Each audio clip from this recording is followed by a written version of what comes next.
Hello बच्चों, good morning.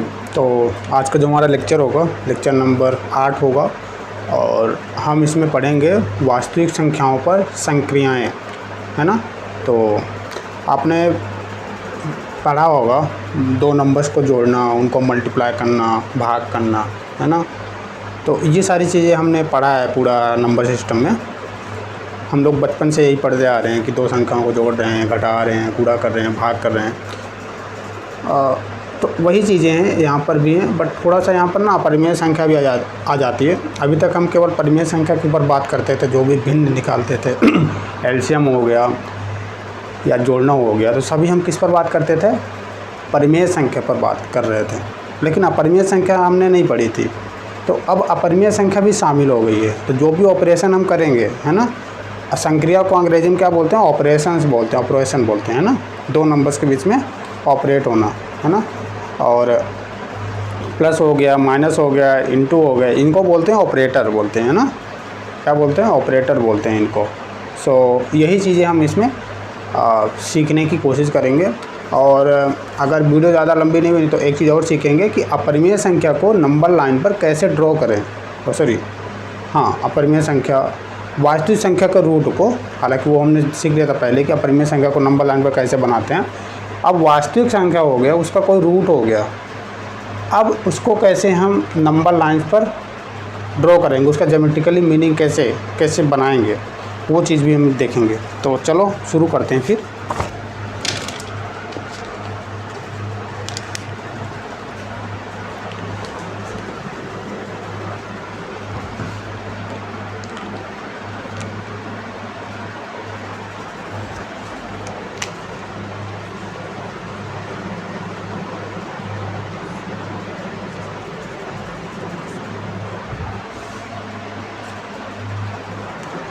जैसे suppose करो हमारे पास ना दो नंबर्स हैं, है ना।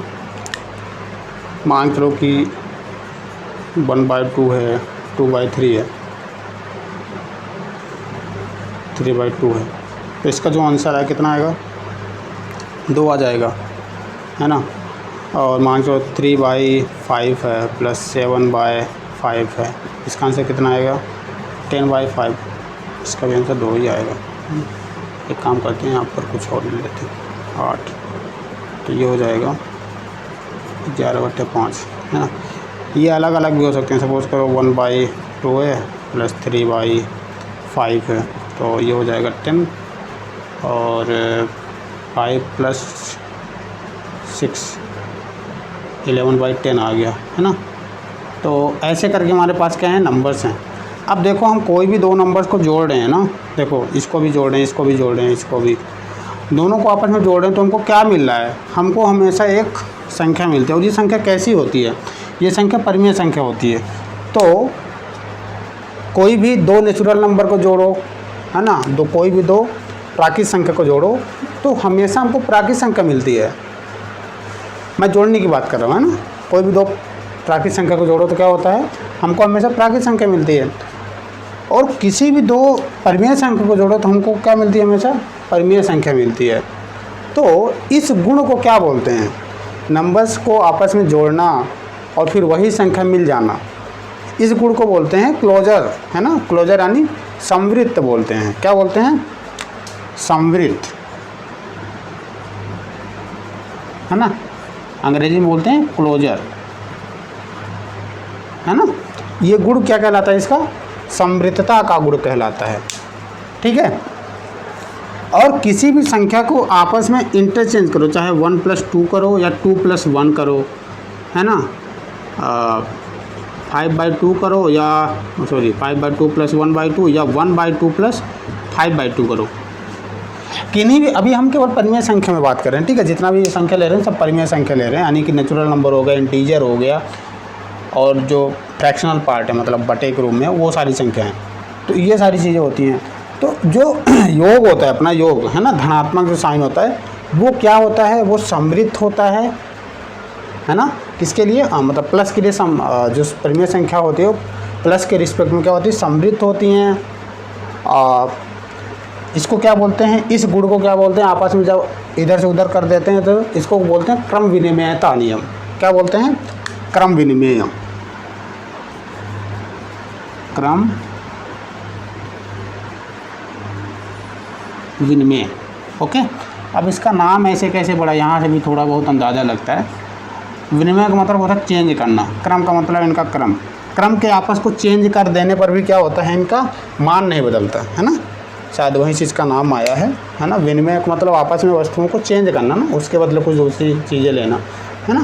तो शायद वही चीज़ का नाम आया है। तो दो आपस में हम चेंज भी कर देंगे तो भी मान नहीं बदलता, मान बराबर रहता है। तो इसको क्या बोलते हैं, क्रम विनिमय नियम। अंग्रेजी में इसको बोलते हैं कम्यूटेटिव लॉ।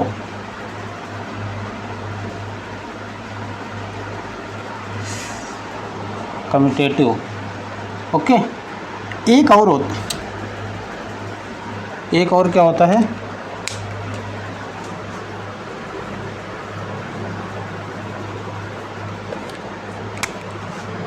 सपोज़ करो कि मेरे पास 1 है प्लस 2 प्लस 3, लेकिन मैंने इनको कोष्टक में बंद कर दिया, और 1 प्लस 2 और प्लस 3, ये दोनों का दोनों मान बराबर होंगे है ना। ये क्या होते हैं, दोनों साइड से बराबर, चाहे इसका मान निकालो चाहे इसका मान निकालो, बराबर आएगा। अब आपके मन में सवाल उठ रहा होगा, तो ऐसी कौन सी संख्या है जो बराबर इस तरीके का नहीं होता, हम उसकी भी चर्चा भी करेंगे। फिलहाल के लिए क्या होता है, ये हम अभी एडिशन की बात कर रहे हैं ना, सम की बात कर रहे हैं। ओके, सो इसको, इस गुण को क्या बोलते हैं, साहचर्य नियम। क्या बोलते हैं, साहचर्य नियम है ना। इसको क्रम विनिमय नियम बोलते हैं, नियम लिख लो, नियम, और ये संवृत्त नियम। ठीक है, तो हमारे पास ये 3 नियम होते हैं, साहचर्य नियम, क्रम विनिमय नियम और संवृत्त नियम। ठीक है, ठीक। अब बात करते हैं माइनस की, बात करते हैं माइनस में। देखना क्या होता है, क्या मैं 1 माइनस 2 करूँ और 2 माइनस 1 करूँ, क्या दोनों बराबर होंगे क्या कभी? ऑब्वियस बात है, कभी बराबर नहीं होंगे ना। तो इसीलिए जो माइनस होता है ना, वो परिमेय संख्या पर क्या होता है, क्रम विनिमय नियम का पालन नहीं करता। ओके, लेकिन संवृत्त नियम का पालन करता है। किसी भी दो परिमेय संख्या को आपस में जोड़ो या घटाओ या गुणा करो या भाग करो, जीरो नहीं होना चाहिए। भाग करते टाइम ना बटे में जीरो नहीं आना चाहिए है ना। तो मतलब जीरो बस नहीं होना चाहिए, बाकी कोई भी हो चलेगा है ना। गुणा करो, भाग करो, कुछ भी करो, हमेशा क्या होता है, परिमेय संख्या मिलती है। तो परिमेय संख्या जो होती है ना, प्लस के रिस्पेक्ट में, माइनस के रिस्पेक्ट में, सापेक्ष में है ना। प्लस के सापेक्ष मतलब योग के सापेक्ष, घटाव के सापेक्ष, गुणा के सापेक्ष और भाग के सापेक्ष क्या होती है, संवृत्त होती है। ठीक है, इतनी बात समझ आ गई। ठीक है, अब क्या होता है, क्रम विनिमय नियम का पालन नहीं करता है ना। मतलब जो परिमेय संख्या होती हैं वो सभी साइन के रिस्पेक्ट में क्रम विनिमय का नियम पालन नहीं करता। वो किसके रिस्पेक्ट में करता है, प्लस के रिस्पेक्ट में करता है और इनटू के रिस्पेक्ट में करते हैं। बाकी माइनस में और भाग में क्या करते हैं, ये नहीं होते हैं है ना, क्रम विनिमय नियम का पालन नहीं करते हैं। ठीक है, और एसोसिएटिव लॉ का भी पालन नहीं करते हैं। बात समझ आ गई, मतलब वो साहचर्य नियम का भी पालन नहीं करते हैं। तो हम परिमेय संख्या की बात कर चुके हैं। अब बात करते हैं अपरिमेय संख्या की। इसी में आखिर अपरिमेय संख्या के बारे में क्या बात है।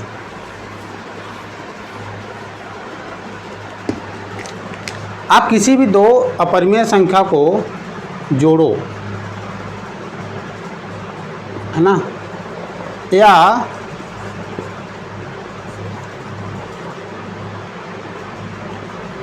किन्हीं भी दो अपरिमेय संख्या को घटाओ या किन्हीं भी अपरिमेय संख्या को गुणा करो या किन्हीं भी अपरिमेय संख्या को भाग करो, तो क्या हमेशा यहाँ पर परिमेय आएगा, परिमेय आएगा या अपरिमेय आएगा? परिमेय आएगा या अपरिमेय आएगा?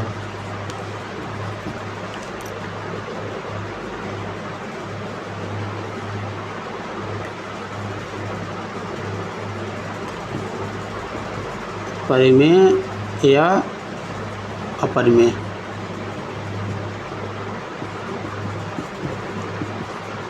परिमेय या अपरिमेय? परिमेय या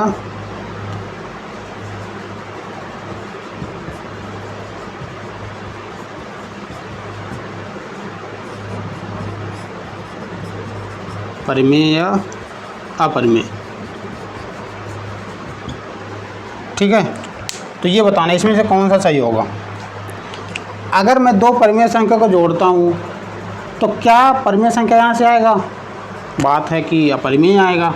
ठीक है, यहाँ से करता हूँ तो अपरिमेय आएगा, यहाँ से करता हूँ तो ये भी अपरिमेय आएगा, यहाँ से करता हूँ तो ये भी अपरिमेय आएगा। बट है ना, यहाँ से पता चल गया कि दो संख्याओं को आपस में जोड़ो, दो अपरिमेय संख्याओं को, तो अपरिमेय आता है, और घटाओ तो भी अपरिमेय आता है, गुणा करो तो भी अपरिमेय आता है, तो और भाग करो तो भी अपरिमेय आता है। तो हम यहाँ से क्या बोल सकते हैं कि जो अपरिमेय संख्या होती हैं वो प्लस के रिस्पेक्ट में, माइनस के रिस्पेक्ट में, गुणा के रिस्पेक्ट में और भाग के रिस्पेक्ट में, क्या ये समवृत्त होती हैं, है ना? क्या क्लोजर प्रॉपर्टी को सेटिस्फाई करती हैं ये? यानी कि दो परिमेय संख्या को जोड़ रहे हैं, घटा रहे, क्या परिमेय अपरिमेय संख्या ही मिल रही है। तो कुछ और एग्जाम्पल पर भी ध्यान देते हैं। यहाँ पर देखना, अगर मैं √2 एंड और कितना,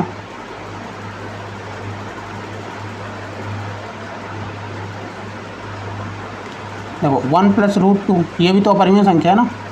अभी नहीं, यही भर लेते हैं यार, अभी नहीं पढ़े ना। √2 प्लस ये -√2, ये दो हमने अपरिमेय संख्या उठा लिया। ठीक है, तो इनको जोड़ो तो क्या आएगा? 0 आएगा कि नहीं आएगा? आ गया 0, ये तो फेल हो गया ना। फिर 0 आ गया तो मतलब परिमेय संख्या आ गई, तो प्लस के रिस्पेक्ट में समवृत्त नहीं होती। ओके, और दूसरी बात करते हैं घटाने पर, वही इसमें भी लगा दो, √2 माइनस √2 कर दो बस। तो ये भी नियम फेल हो गया। इसमें सही हो रहा है ना। यहाँ पर क्या करो, √3 × √3 कर दो, तो कितना आ गया? 3 आ गया।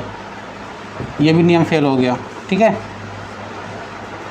अब भाग करना है तो √5 अपॉन √5 बराबर 1 आ गया। ये भी नियम फेल हो गया। तो यहाँ से हम बोल सकते हैं कि किन्हीं भी दो अपरिमेय संख्या को जोड़ने पर, घटाने पर, गुणा करने पर, भाग करने पर हमको कुछ भी मिल सकता है। हमको परिमेय संख्या भी मिल सकती है, अपरिमेय संख्या भी मिल सकती है। ठीक है, तो ना तो ये क्लोजर प्रॉपर्टी सेटिस्फाई नहीं करते, यानी समवृत्त नियम का पालन नहीं करते हैं। ओके, चलो ये अपना पहला पॉइंट हो जाएगा। अब दूसरा पॉइंट क्या लिखेंगे, अभी मैं इसको लिखाऊंगा, है ना।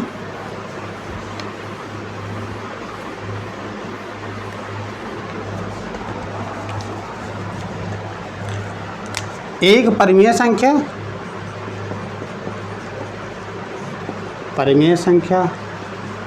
प्लस अपरिमेय संख्या बराबर क्या होगा? हमेशा अपरिमेय संख्या होगा। ये कन्फर्म है ना।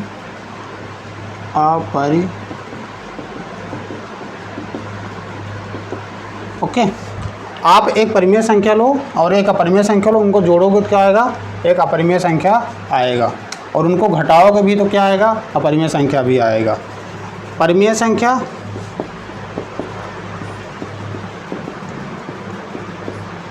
इंटू अपरिमेय संख्या क्या आएगा? हमेशा अपरिमेय संख्या आएगा।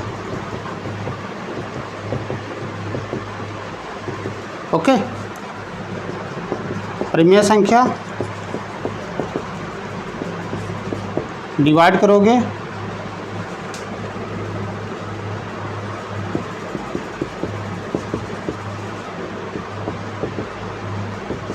यहाँ पर, मतलब चाहे इसको पहले लिखो, इसको बाद में लिखो, इसको चाहे पहले लिखो बाद में लिखो, कोई फ़र्क नहीं पड़ता। यहाँ पर ना इसको आपस में चेंज कर देना, इसको भी चेंज कर सकते हो।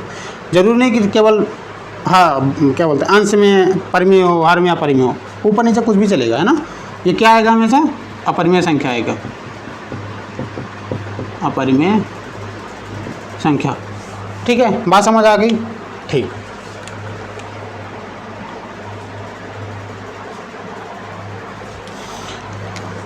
तो हम क्या लिख सकते हैं यहाँ पर? हमारे पास 4 रिजल्ट सामने आते हैं, यहाँ से तो 3 आते हैं, है ना।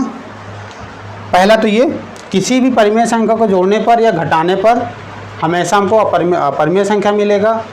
किन्हीं भी दो अपरिमेय संख्याओं को जोड़ने पर, घटाने पर, गुणा करने पर, भाग करने पर, जीरो को छोड़ करके भाग देने पर, वहाँ पर अपरिमेय संख्या या परिमेय संख्या कुछ भी आ सकता है। किन्हीं एक परिमेय संख्या और दूसरी अपरिमेय संख्या का जोड़ने पर, घटाने पर, गुणा करने पर और भाग करने पर, यहाँ पर जो डिनोमिनेटर होगा ऑब्वियस सी बात है उसमें जीरो नहीं आना चाहिए, हमेशा क्या होगा, एक अपरिमेय संख्या होगा। ठीक है, ये तीन हमारे पास या तीन या चार रिजल्ट हैं हमारे पास, तो उसको पहले लिख लेते हैं, है ना।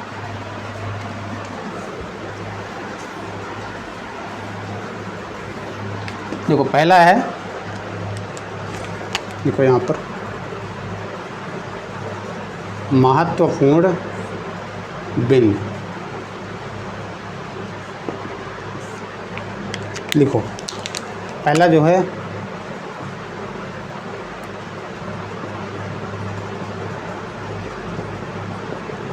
दो परिमेय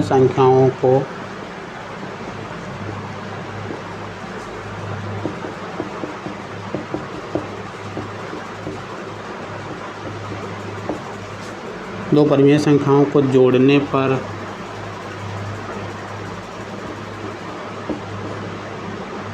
जोड़ने, घटाने, गुणा करने या शून्येतर संख्या से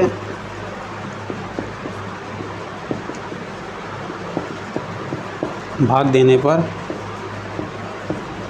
हमेशा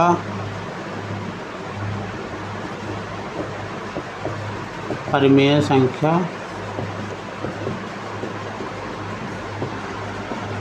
मिलती है। ठीक है, ये पहला पॉइंट हो गया। दूसरा पॉइंट,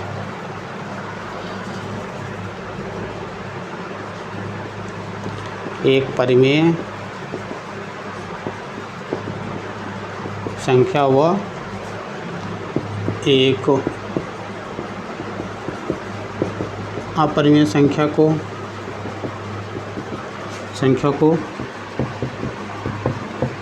जोड़ने पर, घटाने पर,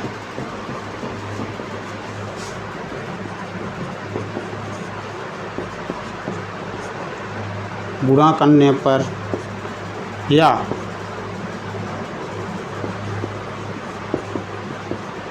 शून्येतर संख्या से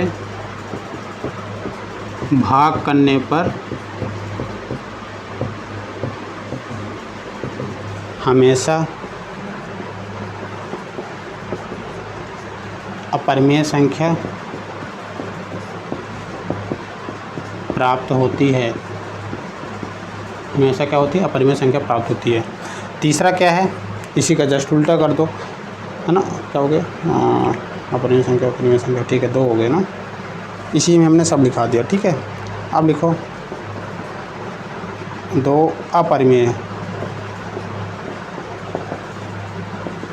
संख्या को जोड़ने पर, घटाने पर,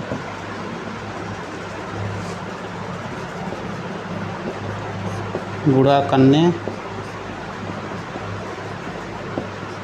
या भाग करने पर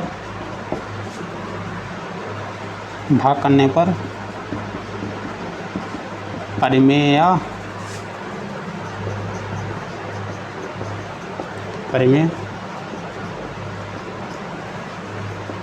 कोई भी संख्या प्राप्त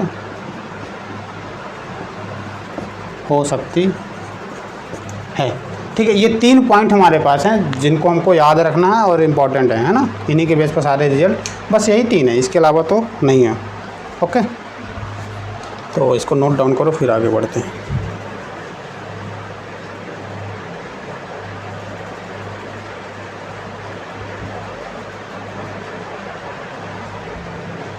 चलो आप कुछ सवाल करते हैं, इसके बाद हम, नहीं सवाल नहीं, थोड़ा सा यहाँ पर चेक करते हैं कौन सा परिमेय होगा कौन सा नहीं होगा। यहाँ पर ना उदाहरण भी लिख लो। ठीक है, इसको मिटाता हूँ।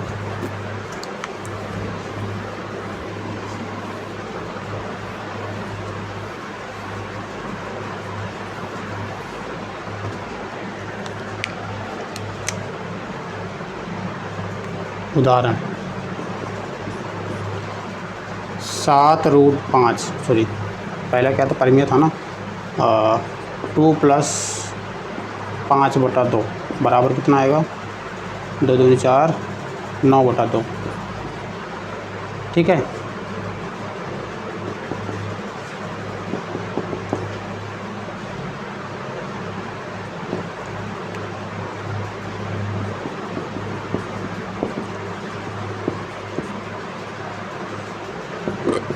तीसरा नंबर 7√5,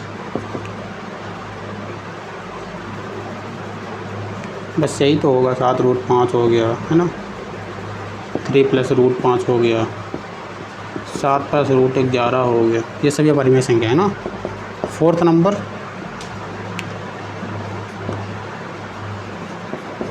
√7 गुणे √7 हो गया, और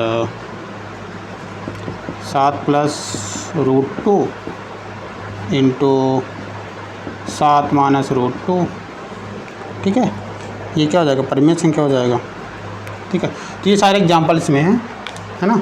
ऑब्वियस बात है, ये कैसी संख्या है, ये परिमेय संख्या है, परिमेय संख्या। ये कैसी है, परिमेय संख्या। और ये सब क्या हैं, अपरिमेय संख्या।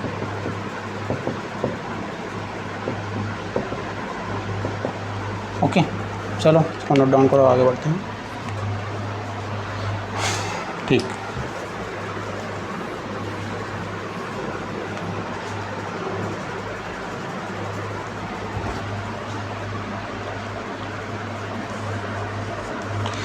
इसमें सवाल है 2√2 + 5√3 लिखते हैं ना,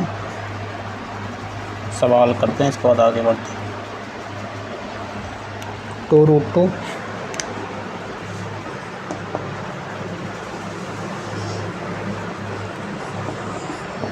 प्रश्न 1 क्या है, 2√2 + 5√3 और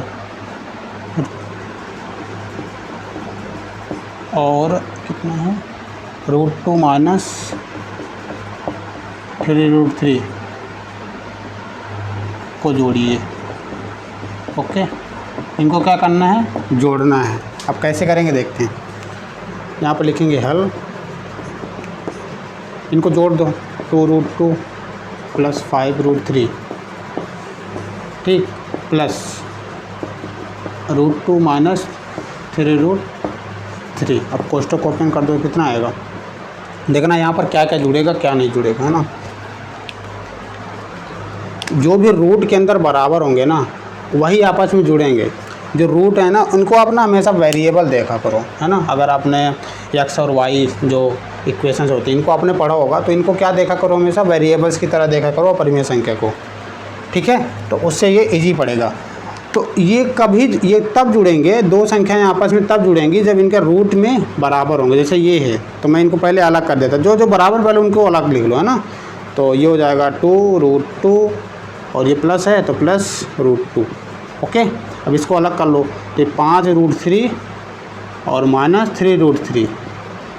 ओके, अब क्या करो, देखो √2 बराबर है, इसके पहले क्या है, 1 लिखा हुआ है ना, तो √2 को केवल एक बार लिखो, और जो पहले वाले नंबर इनको जोड़ दो, तो 2 1 3 आ गया।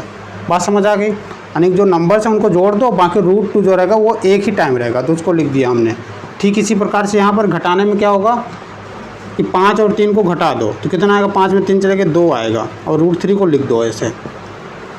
ठीक है, तो ये अपना क्या हो जाएगा, आंसर हो जाएगा। बात समझ आ गई। तो इस तरीके से हम क्या करेंगे, दो अपरिमेय संख्याओं को जोड़ेंगे या घटाएंगे। अगर नहीं मिला, अगर दोनों अलग अलग हैं तो वही हो जाएगा, मतलब फिर हम आगे नहीं बढ़ पाएंगे। यानी कि अब इसको आगे ना सिंप्लीफाई नहीं कर सकते, ये इसका सिंपल आंसर है बस। या तो √2 और √3 का मान रखोगे तो हमको वैल्यू मिल जाएगी। बट यहाँ तक सही है, बात समझ आ गई। तो सबसे सिंपलेस्ट फॉर्म यही है। ओके, अब गुणा करने की बात आ गई, है ना, गुणा करने की बात आ गई।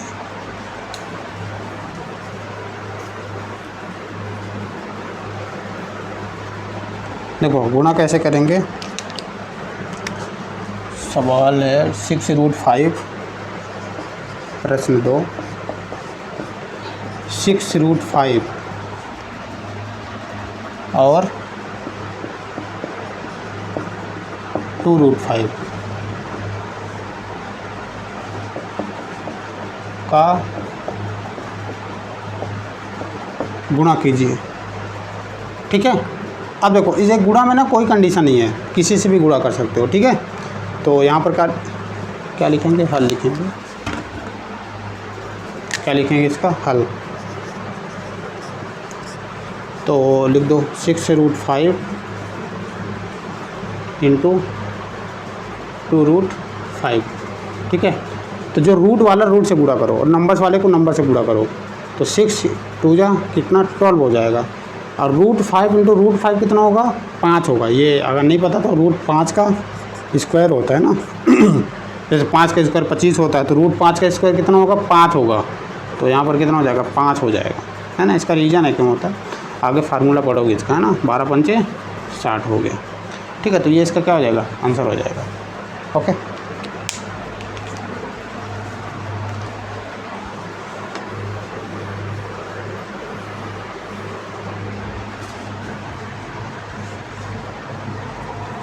हाँ अब भाग करने की बात आएगी, एक भाग वाला भी देख लेते हैं।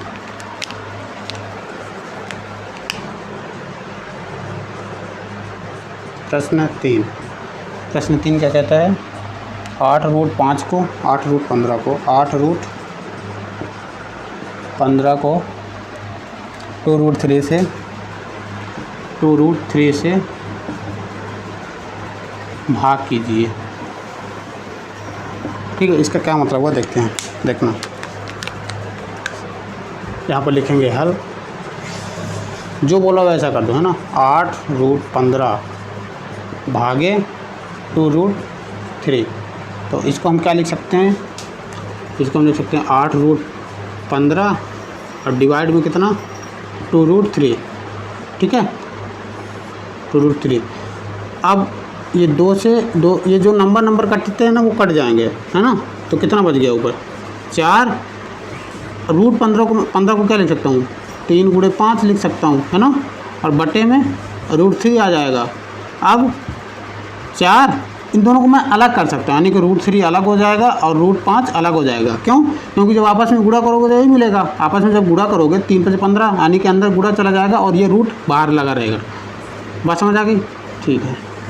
और इसके बाद ये √3 आ गया, तो ये √3 से √3 कैंसिल आउट हो जाएगा, तो बचेगा कितना 4√5 बचेगा। ये इसका क्या हो जाएगा, आंसर हो जाएगा। ठीक है, तो ये अपना हो गया। चलो आगे बढ़ते हैं।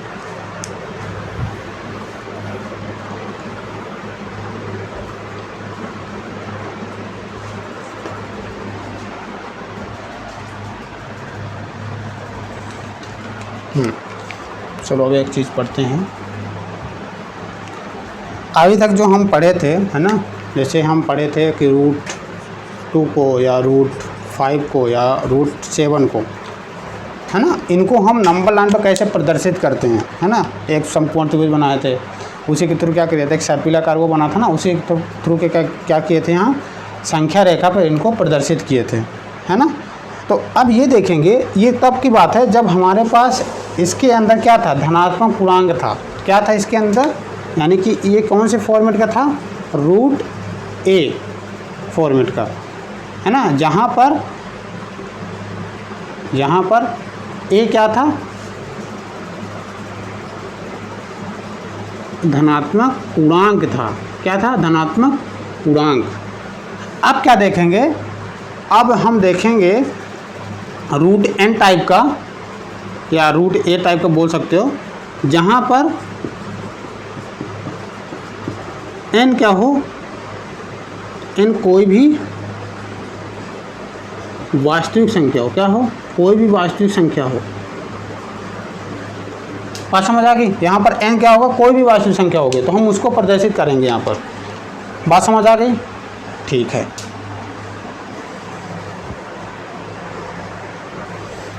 यहाँ पर पूर्णांक होने की जरूरत नहीं, यहाँ पर कोई भी प्राकृतिक संख्या, कोई भी वास्तविक संख्या नहीं, कोई भी धनात्मक वास्तविक संख्या, कौन सी, धनात्मक होना ज़रूरी है ना, और नेगेटिव नहीं चलेगा, यहाँ पर क्या होना चाहिए, धनात्मक वास्तविक संख्या होनी चाहिए।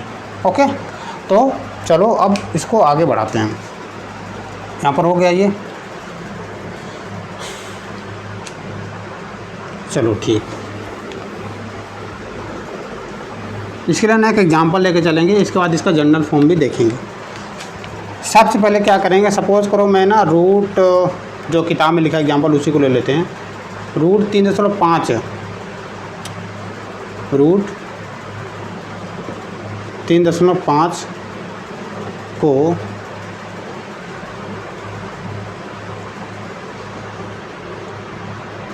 संख्या रेखा पर प्रदर्शित कीजिए। ठीक है, क्या करना है, संख्या रेखा पर प्रदर्शित करना। तो एक काम करते हैं, फर्स्ट ऑफ ऑल हम जो इसके अंदर लिखा हुआ है ना रूट 3.5, इतनी लंबाई की क्या करते हैं, एक हम नीचे से क्या करते हैं, एक रेखा खींच लेते हैं यहाँ तक, है ना। इसकी लंबाई कितनी होगी, 3.5 होगी। ठीक है, बात समझ आ गई। अब क्या करो, इतनी हमने लंबाई खींच ली। अब इसका नाम दे देते हैं, इसका नाम ए है, इसका नाम बी है। अब क्या करो कि इसके आगे यहाँ से, है ना, यहाँ से लेकर के यहाँ तक सी ये कोई बिंदु है, हाँ, इसकी लंबाई कितनी होगी, 1 होगी। ठीक है, इतनी लंबाई हमने खींच ली। अब क्या करो, इन दोनों को जोड़ दो, इसको 305 और 1 को जोड़ो, और जो इनका हाफ है ना, क्या करो, हाफ को क्या करो, हाफ को यहाँ पर बिंदु को प्रदर्शित कर दो, हाफ मतलब दोनों को जोड़ना है, यानी कि 3.5 + 1, इसका हाफ कितना होगा, बटे 2 करोगे तो हाफ हो जाएगा, तो 4.5 आ जाएगा कि नहीं, बटे 2, तो जो आ जाएगा 2 दूनी 4 और 2 दूनी 4, 2 पंचे 10, 2.25, यानी कि जो इसकी क्या बोलते हैं 2.25, इसका बीच का सेंटर आ जाएगा यहाँ पर, है ना। फिर क्या करो,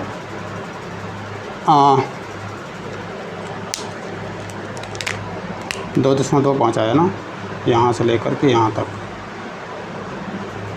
2.25, इस त्रिज्या का मतलब यही 2.25 रेडियस का क्या करो, एक सर्कल खींचो। ठीक है, तो मैं एक सर्कल खींचता हूँ।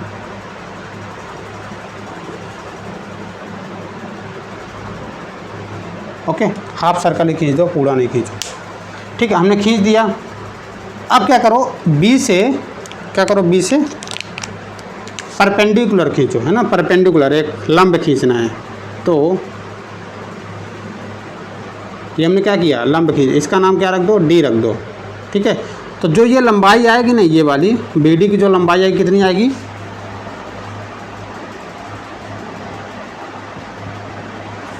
305 आएगी। अब कैसे आएगी उसको देखते हैं, है ना, देखना कैसे आएगी।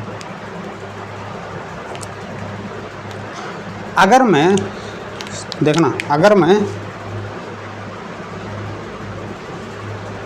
मान लो ये लंबाई हमको नहीं पता, ठीक है, और इसकी लंबाई कितनी होगी बताओ, ये रेडियस की लंबाई कितनी होगी, 2.25 होगी कि नहीं होगी बताओ, हो जाएगी ना 2.25, और इसकी लंबाई भी कितनी हो जाएगी, ये जो मतलब यहाँ पर मैं लिखता हूँ पहले, है ना,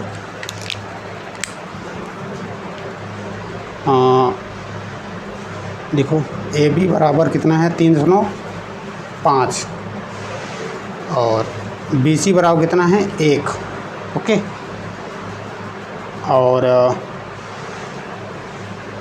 ए ओ बराबर ओ सी बराबर कितना है 2.25 है, ठीक है, ओ डी बराबर भी यही है ना, यहाँ पर साथ में लिख लो, ओ डी बराबर भी क्या है 2.5 है, 2.25 है, ठीक।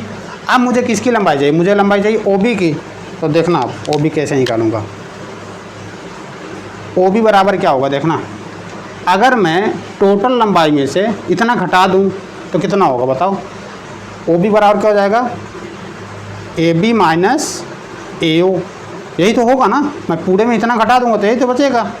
ठीक है, तो इसकी लंबाई कितनी है, ए बी की लंबाई है 305 माइनस ए ओ की लंबाई है 2.25, तो हमको मिल जाएगा, कितना मिलेगा ये, 10 में 5 गए 5, 4 में 2 गए 2 और 3 में 2 गए 1, तो 1.25 मिल जाएगा ना ओ बी बराबर।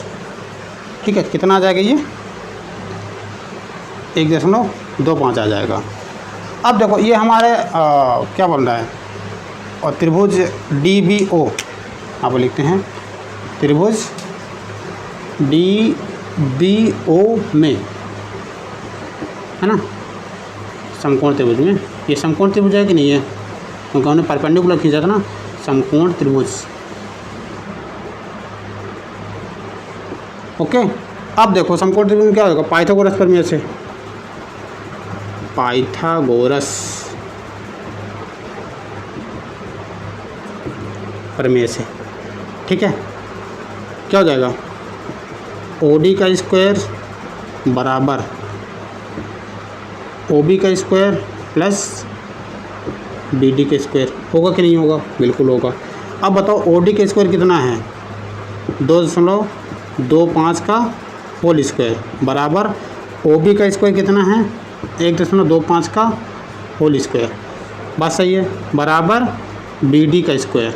ठीक है, आप क्या कहेंगे, बी डी का स्क्वायर, हाँ ये प्लस है ना यहाँ पर, हाँ, अब बी डी का स्क्वायर हमको निकालना है तो क्या हो जाएगा, बी डी का स्क्वायर बराबर, इसको माइनस कर दो, यानी कि 2.25 का होल स्क्वायर माइनस 1.25 का होल स्क्वायर, यही तो होगा। अब इसको सॉल्व करोगे, अब सॉल्व करोगे तो आ जाएगा अपना, तो इसको सॉल्व करने का तरीका ढूंढते हैं, हालांकि शायद फार्मूला नहीं पढ़ोगे बट फिर भी आई थिंक याद होगा, तो मुझे नहीं पता आप लोगों ने पढ़ा है कि नहीं।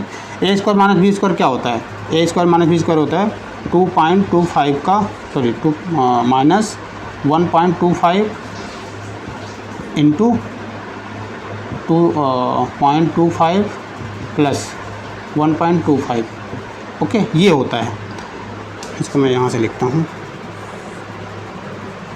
बी डी का स्क्वायर बराबर, अब इसको सॉल्व करेंगे कितना आएगा, ये इधर तो 0 0 आ जाएगा ना, 0 0 पॉइंट में और 2 में 1 चले गए 1, ये तो 1 बचेगा। ठीक है, इधर कितना आएगा, 0 आ जाएगा और 5 5 10 2 2 2 4 आ जाएगा ना, ये आएगा क्या,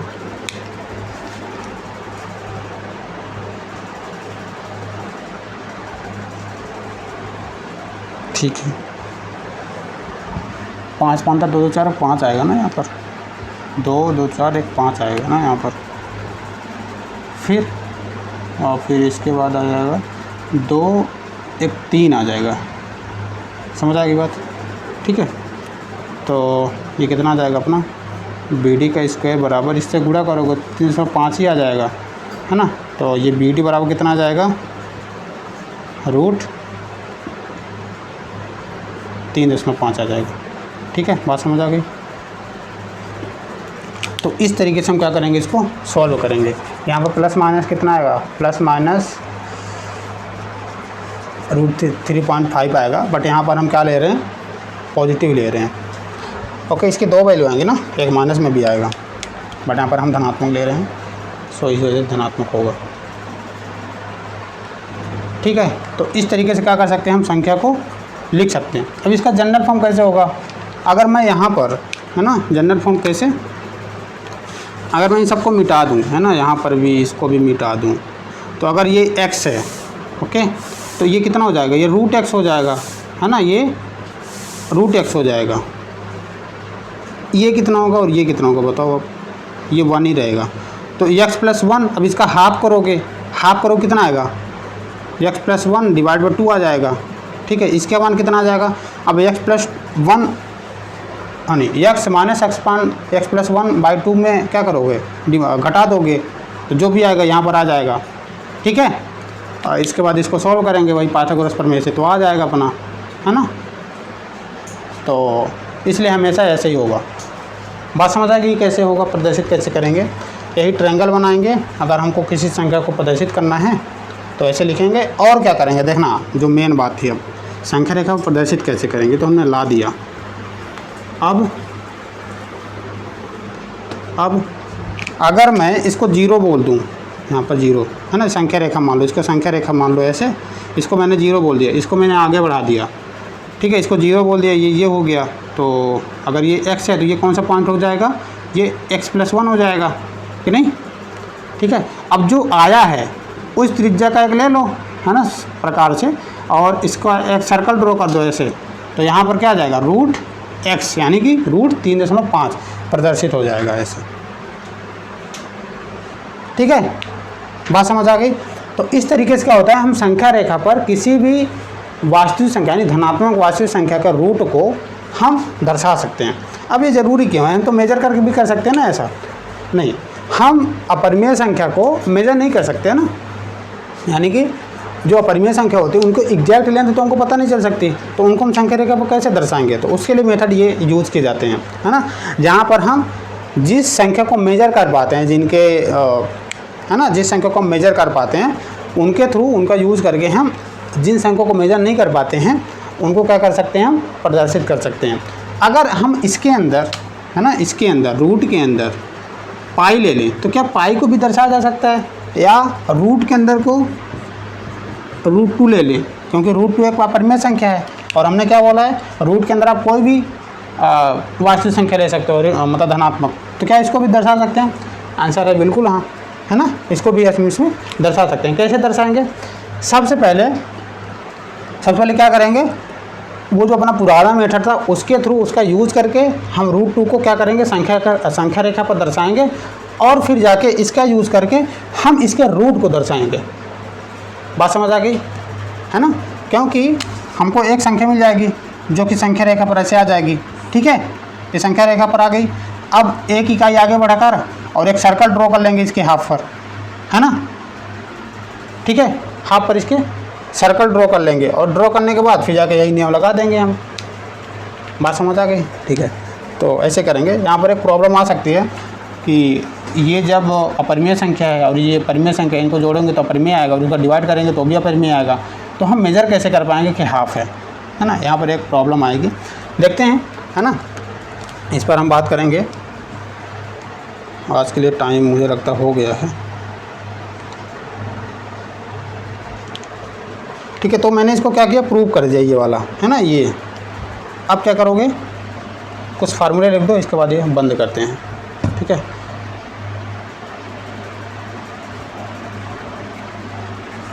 कुछ फार्मूले लिख लेते हैं महत्वपूर्ण, आई थिंक ये आ गया होगा, मैंने जो बता दिया तरीका, है ना। चलो उठाते हैं।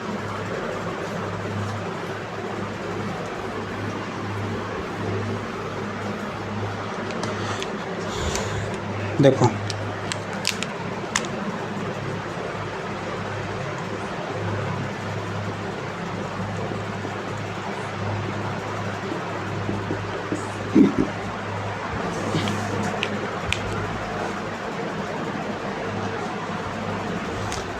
चलो काम करते हैं, अब कल पढ़ेंगे, ठीक है। आज के लिए समय हो गया, तो हम ये सारा कुछ कल करेंगे, कल प्रश्नावली करेंगे, ओके।